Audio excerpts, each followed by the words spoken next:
I'm Harvey Briggs, the editor and publisher of Rides and Drives, and today I am here with Jill Ciminillo and Kristin Shaw, two of the competitors in the upcoming Rebelle Rally. Welcome, ladies. Thank you so much for joining me on this video. Quick question for both of you. I would just like you to give me a little bit about yourselves and your background and what brought you to the Rebelle Rally. So I'm Kristin, and I am a freelance writer. I write for Popular Science, Edmunds, sometimes Motor One. I've written for US News, lots of really fun places. And I was introduced to the Rebelle several years ago. I think I must have seen it via Twitter or something. And I covered it as media in 2021. And then Jill and I decided to compete together last year. Yes. So I'm Jill Ciminillo, and I'm the managing editor for Pickup Truck Plus SUV Talk, as well as a contributing editor for Consumer Guide Automotive, and have podcasts and radio shows and all that kind of stuff. Follow me at Car du Jour. I actually saw a video from Lynn Woodward, who is a fellow automotive journalist, and it was during her first Rebelle, and she did not have a good time during her first Rebelle. And I just remember watching the video thinking, oh, that looks really hard. That looks really hard. That looks really, really hard. And then thinking, I can do that. And so I had it on my brain as something that I really wanted to do, because Rebelle is something that's going to challenge you mentally, physically, mentally. And I'm always looking for a challenge. I'm always looking to grow. I'm always looking for what's next and what's going to make me a stronger, better person. And I'm like, Rebelle is it. And so, when Kristin and I, we kind of had a conversation, she was like, oh, I want to do it. And I'm like, well, I want to do it. I'm like, we should do it together. And so we decided, after a couple of our friends had done it in 2020, they did it during the pandemic. And so after that, we're like, well, if they can do it, we can do it. So it really went, like in 2021, started to target what did we want to do, who did we want to work with, and just finding a way to get into this. So tell me about the Rebelle Rally. What is it and what makes it special? It's an off-road navigational rally. It's all women. That's part of what makes it special. And it's also, it's very mentally challenging because we're so used to using technology to get places. And the Rebelle Rally is set up so that all navigational tools are disabled. In our car, the nav is disabled. Our phones are sealed up with like police crime scene tape. And we have to use we get latitude and longitude points and topographical maps. Yeah, and so this is an 8-day competition. We have like day 0, which is prologue day, and then 7 days of actual going out to gather what they call checkpoints. And so they give you anywhere between 19 and 25 longitude and latitude points a day that you have to plot on a map and then go find. I like to call it kind of a modern day scavenger hunt or a treasure hunt, if you prefer. And some of the checkpoints are marked with green flags, big flying green flags, so you can see from like 2 kilometers away. Some have blue flags, some have little blue posts, so you have to be right next to be able to see because they're hiding behind a bush.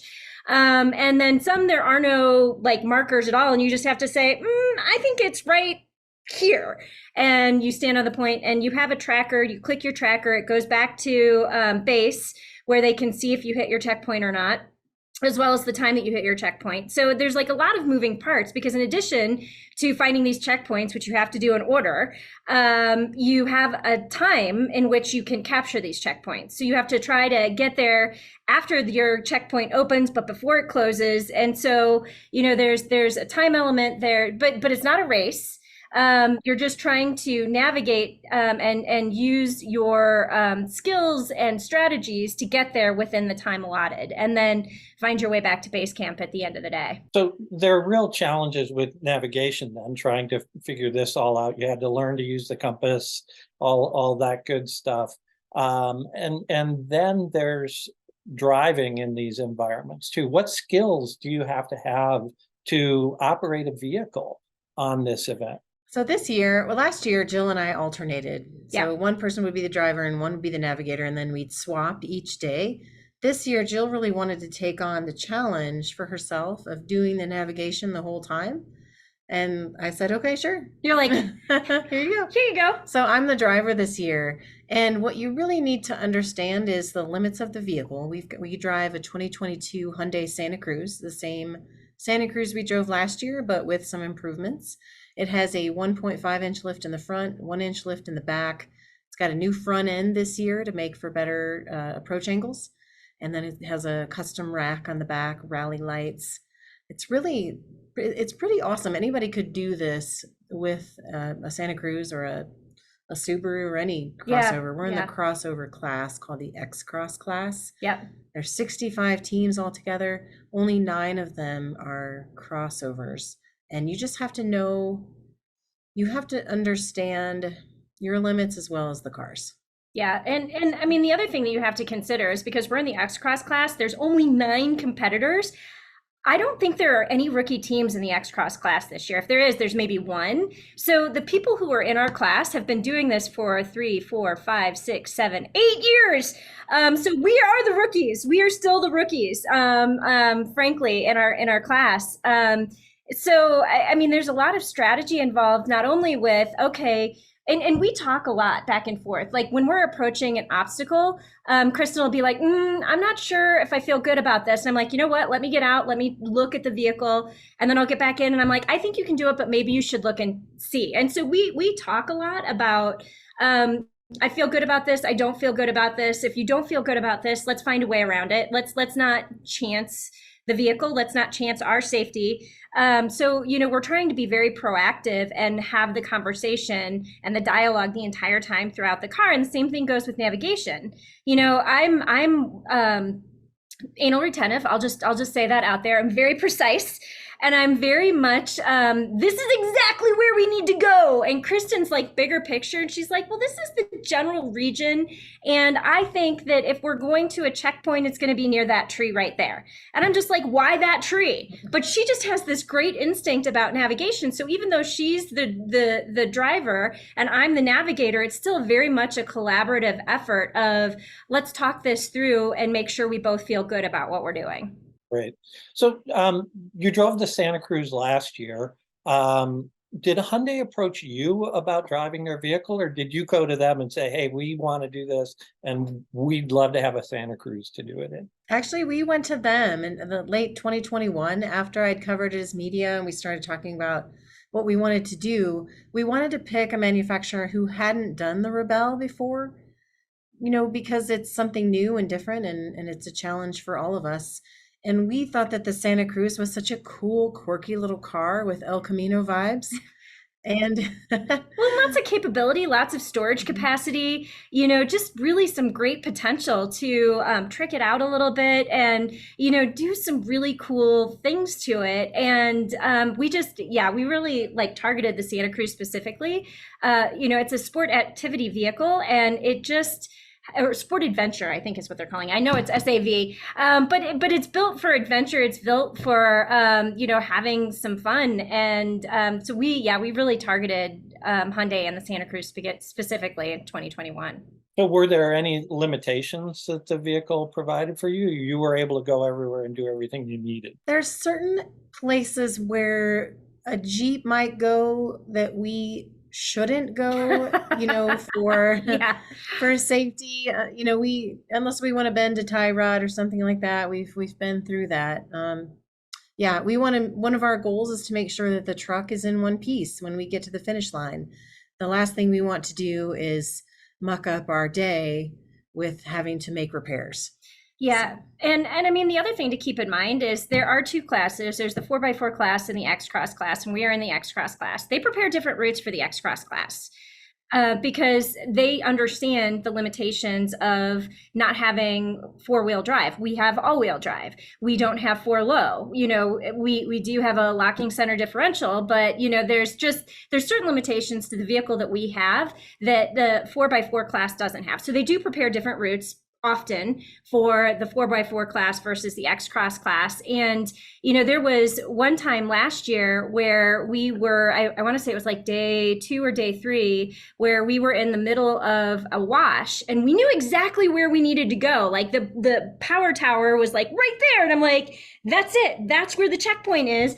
But we just couldn't figure out a route around because like the ground clearances and the just the way the vehicle is structured, we just couldn't figure out how to get through a washed out wash to get there. Now, I will say one of the great things that we did this year is we did some more training. And because we had the plotting down ish and we had the navigation down ish, like we know vaguely what we're doing, and no, more than vaguely, we know what we're doing in terms of like plotting the points and getting to from 46 degrees of 1.3 kilometers. A lot of what we did this year was more on the problem solving kind of the spectrum. And so it's like, okay, we know we need to go 46 degrees and we need to go 1.3 kilometers. We can't go in a straight line. This is not going to be kosher for our vehicle to go over. How do we go around it? Or how do we build a MaxTrax bridge to be able to, make the vehicle go through this without bottoming out or high centering? And so I feel like this year we kind of started to fine tune some of our problem solving skills, which are really going to help us through some of the more difficult situations of our vehicle can't necessarily do this easily. How do we get around it? That's interesting. You talked about MaxTrax. What other types of tools do you bring with you to help you get through this? Because I've done some off-road training. I've driven some pretty severe environments, and there are a lot of different ways you can get a vehicle stuck. What do you have to bring with you on something like this? We've got the Santa Cruz packed full with gear. Not even including our clothes, snacks, but we've got a Bubba Rope recovery rope. Yeah, a Bubba Rope, like right. Recovery line. The kinetic rope. Right. We have shovels, and we have 4 MaxTrax with leashes, because in the sand you can easily lose those underneath the vehicle. We have we have the soft shackles, we have D-rings. One of the great things that Rally Innovations did for us is they installed recovery hooks on the front of the Santa Cruz. So if we need to get winched out of an obstacle, like we have recovery points. We've got, anything that you can think of in terms of recovery gear, we've got a really good recovery kit. Again, the hope is always we will problem solve so that we don't get stuck. That is the goal. And last year, and hopefully this year, knocking on wood here, we will be lucky enough not to have any problems in the rocky terrain. Because like the first, I would say 3 to 5 days are going to be in the mountains, and we're going to be going over, rocky terrain. Then probably in the middle, we're going to have a lot of, dry lek beds, washes, things like that. Then the last 2 days are sand. And so, we go through a lot of different terrains, and I feel like last year, especially at the beginning, we were pretty successful about understanding what our vehicle could do and couldn't do, and, navigating some of those challenges. Okay, so you guys are driving all day. How many hours is that each day? About 10. 10 hours a day. 10. So what is the overnight situation like for people who compete in this event? Well, we camp. We have our own tent. We carry all of our own gear. We set up all of our own gear.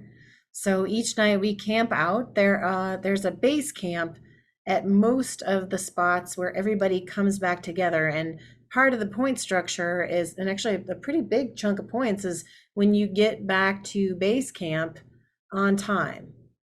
And so we all meet at the same place. We all set up our own tents, and then we impound our vehicles. So we're not allowed to touch our vehicles again until the morning, unless we're having it at the mechanic shop, which we hope we never see them. Love the mechanics. We hope we never have to see them at all. But we have this giant tent. It's a 6-person pop-up. You just kind of shake it and it sets up.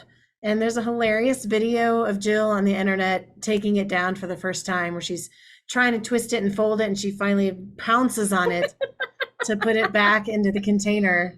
And we've got our sleeping bags, sleeping liners. This year we've got really nice camp pillows from Climate. And it's the best camping pillow I've ever tried. I tried it on this Polaris event a couple weeks ago because it's so hard to find a good camp pillow. Last year I just brought my full size one, but it's kind of a pain to cart that around. Yeah.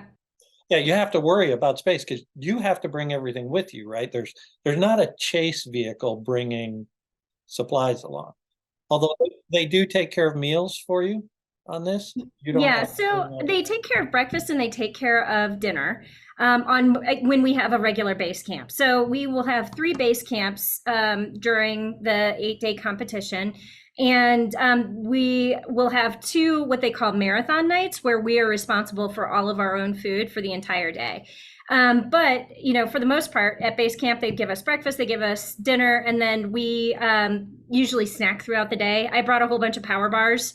And we've got pretzels. We are gluten-free, dairy-free. Gluten-free, dairy-free here, gluten-free, nut-free there. So we call ourselves the No Fun Snack Truck. But we've got like the grain-free, gluten-free pretzels and some different like gluten-free snacks that we can munch on throughout the day. They will provide like fresh fruit. Usually they have like carrot sticks and celery sticks and that kind of stuff that we can take with us during the day. But yeah, so and it was really funny because I'll be honest, like the first year going into it, I was like, oh yeah, at like noon, we'll just stop, we'll unpack our lunch and we'll chat and we'll talk about where we are and what our strategy for. No, none of that happens. Like you are literally driving all day long for 10 hours straight. And if you're stopping, like there's a problem. So yeah, you need the stuff that you can grab and go while you're on the. Okay, so while you're driving, you're eating lunch, snacking during the day, that kind of stuff, eating meals before and after the trip. Yes. Yeah, and we make sure that we're drinking. We'll be like, Jill, have when's the last time you had some water? Drink some water. We'll make use of liquid IV or Pedialyte powder because it's so dry in the desert, especially when we get to the dunes. Like you can dehydrate real quick, and we don't want that situation. So talk to me then about last year's competition. What were the big things that you learned that you're going to apply to this year? I would say the biggest thing that I learned is that this is a partnership and we don't succeed if we don't talk and we don't collaborate and we don't work together. We have to trust each other 100%. Like I have to trust Kristin 100%. She has to trust me 100%. And if we make a mistake, it's not my mistake, it's our mistake. And we both contributed to it 100%. I mean, in a lot of ways, it's like a marriage because both people have to contribute 100% every day. And you have to be able to laugh about your mistakes. You have to be able to learn from your mistakes, and you have to be able to talk about your mistakes. And you have to like celebrate your successes. One of the big things that we did last year is we talked about our love languages, and we both learned that we are words of affirmation, which is great for a marriage when you're both speaking the same love language, because you want to tell somebody they're doing a good job in a way that they can understand that they're doing a good job. And so like Kristin will do like an amazing maneuver up a hill, or she'll navigate a rocky situation. I'll be like, that was amazing. That was really good. And so we have just this really good positive car of making sure that, we are recognizing the successes that we have. And so we try to like not focus on the negative things and like really accentuate the positive. If I find a black checkpoint, like Kristin's like, oh my God, that was amazing. We got like 8 points from this checkpoint. This is awesome. And so I would say like collaboration, teamwork, and then positive reinforcement. Anything for you, Kristin? For me, I would add time management was really important. We learned pretty quickly not to waste time. I mean, it took us a couple days to kind of get our groove. We didn't even know sometimes that at a blue checkpoint that we might be looking for a tiny little pole.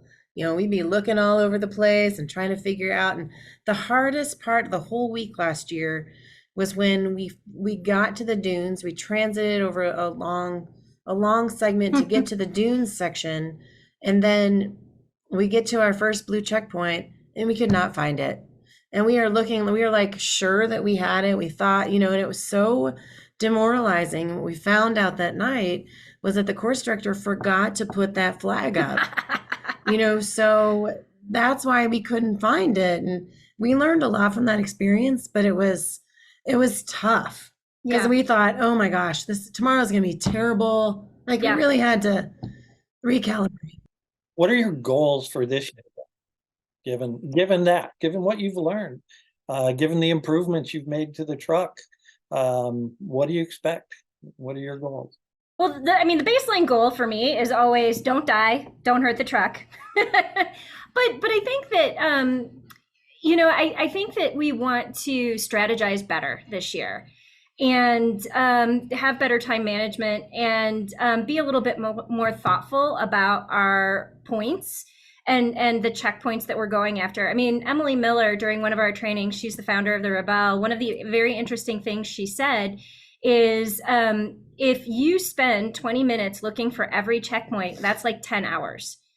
And I was just like, because we went into one of our checkpoints last year and we're like, let's give it an hour. And if we can't find it in an hour, then we'll go out. And I was just like, oh my God, like we should be spending no more than 20 minutes on each checkpoint. If we can't find it, like we're out, we're gone, we're like, move on.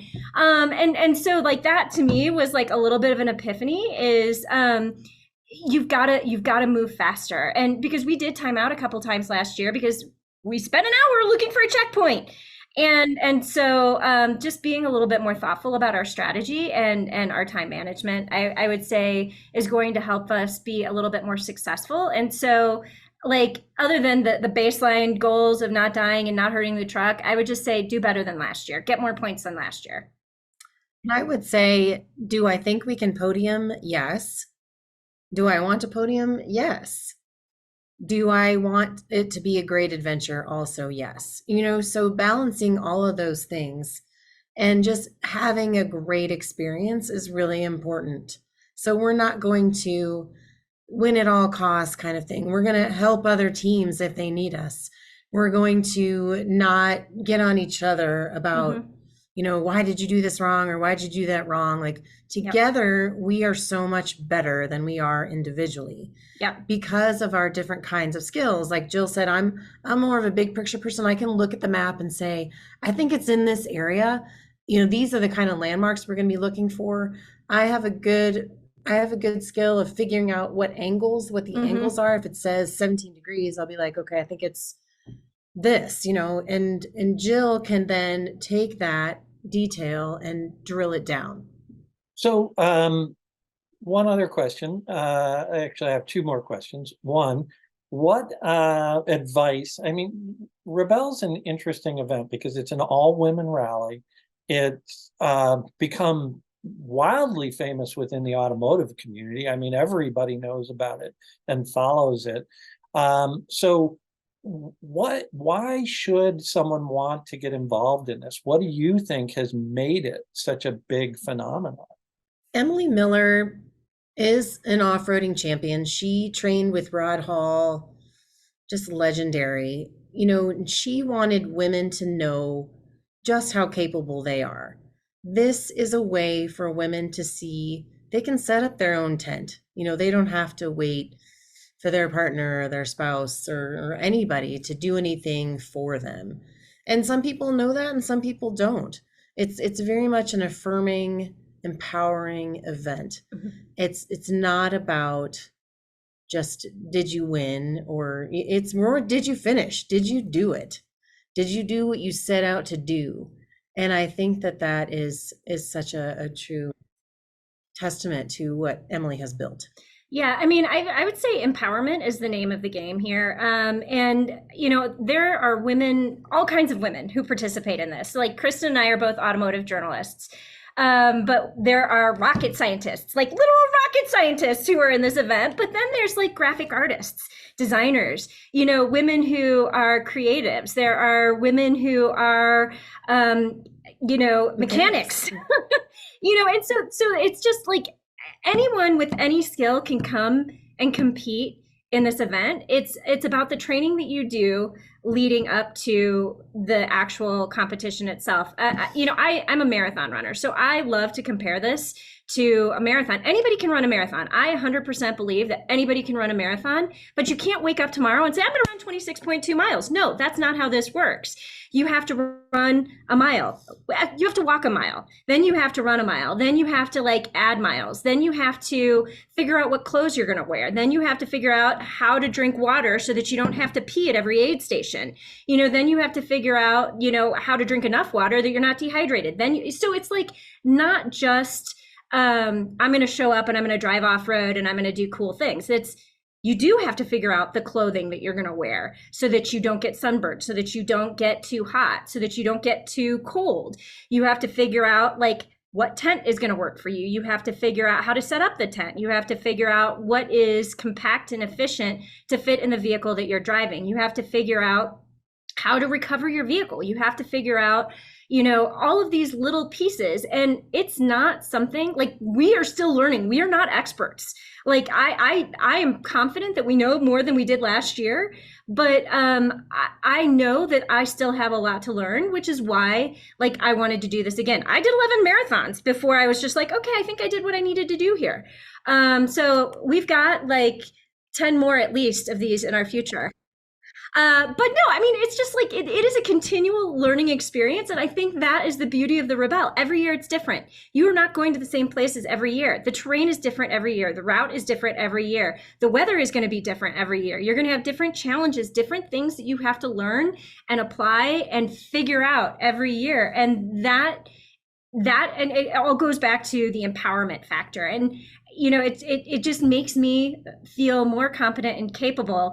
And like I can do anything. I walked away from Rebelle last year and just thinking, yeah, throw it at me. What you got? I can do it. I can deal with it. Yeah, and we would be remiss if we don't mention, the sponsors and people who help us get here because we couldn't do it.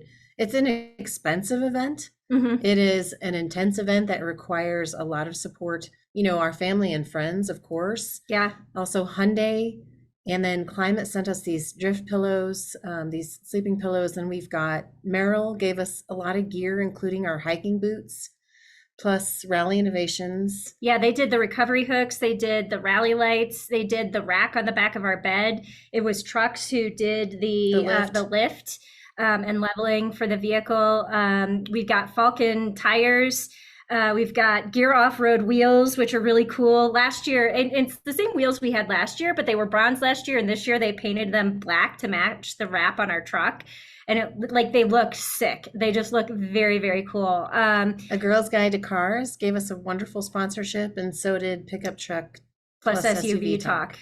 So, I mean, we couldn't do it without any of the sponsors, the supporters that we have. We are incredibly thankful.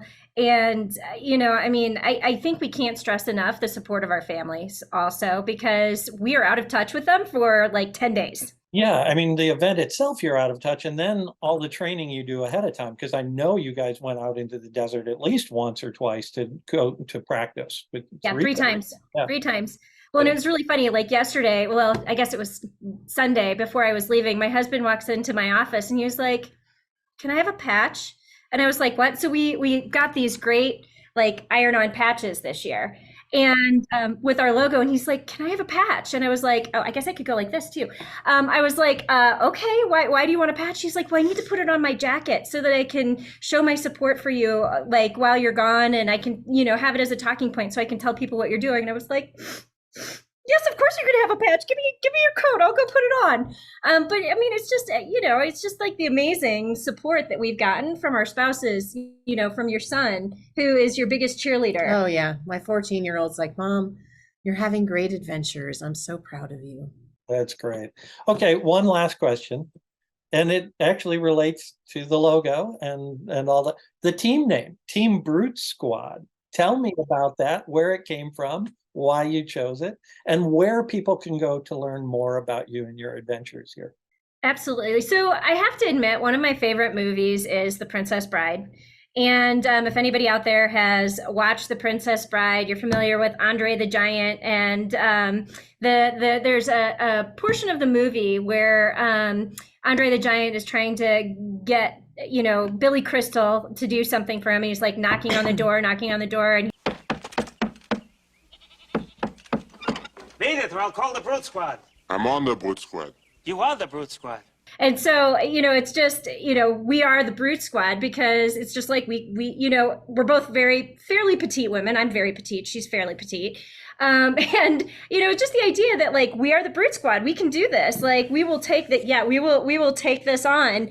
And and so that's like the big picture of where it came from. But the smaller picture is during our very first training when we were in Ocotillo Wells, we were out looking at the stars one night and we were like throwing out lines from the movie. And that was one of the lines because we didn't have a team name yet. So we were trying to figure it out.